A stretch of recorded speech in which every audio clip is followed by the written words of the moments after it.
As I said in one of my other videos, I have written to Stryd about some questions. My goal is to try to make the most reliable shoe tests on YouTube without having a professional laboratory. Totally fair if you laugh and wonder what he's talking about. But you do not know me. And when I set a goal, I am willing to do everything to make it happen. Here is just a sample of what I said in my video. If you want, you can watch the whole video. I am in the process of making a large video where I go into the smallest detail about my running tests. I leave no stone unturned. So I simply need some more answers about running power. Before I can finish the video, I have tried to contact the dealer of Stryd, Next Gen Running Power, where I live. But they have not been able to help me with my questions. So I've contacted Stryd.com and I'm looking forward to their response.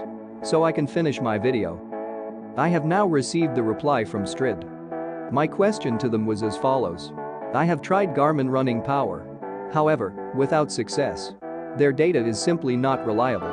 In my tests, I can't tell the difference between a pair of Nike Pegasus versus a pair of Nike Vaporfly at 15 km/h. The tests were carried out on a treadmill, so I know the speeds are exactly the same.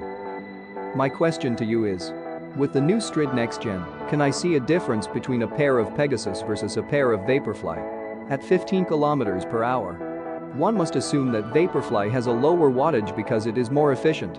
At least I can see a difference on my heart rate-based test. This was their answer. We are unable to make an official claim that Stryd data can help you make a determination on which shoe is best for you. I have great respect for their honesty, but it strikes me that it is not more accurate. You may be thinking, how do I make sure that the speed I use for my tests is always the same? I do it like this.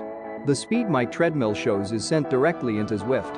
I don't use my Garmin heart rate monitors for that. It is not reliable at all. For example, if you run in a pair of Primex and switching to a pair of Takumi Sen 8 and your cadence changes a little, will the speed also often change? At least that's my experience. Now you are probably thinking, is the treadmill he uses calibrated 100% correct and shows the correct speed? I can say that with certainty. It is not. But it always shows the same speed no matter what. Which is the most important thing for my tests. I wouldn't be able to achieve that with a Stryd or a Garmin heart rate belt. Even though I know Stryd is more reliable than Garmin. But just not enough for my tests. When it can't tell the difference between a pair of Pegasus versus a pair of Vaporfly. It is important to mention that Garmin and Stryd are certainly good tools to use for most people. Just not for my tests. I also just want to mention that the treadmill I use for my tests is very reliable and has a maximum speed of 25 km/h, which means that it does not slow down when it gets hot at the speeds I do my tests at. I have experience that other treadmills can do that. If there is something I did not explain properly or you wonder about something, I answer all questions. I don't know everything. But I leave no stone unturned. And constantly trying to become wiser. I know my video is not very exciting to watch like other YouTubers.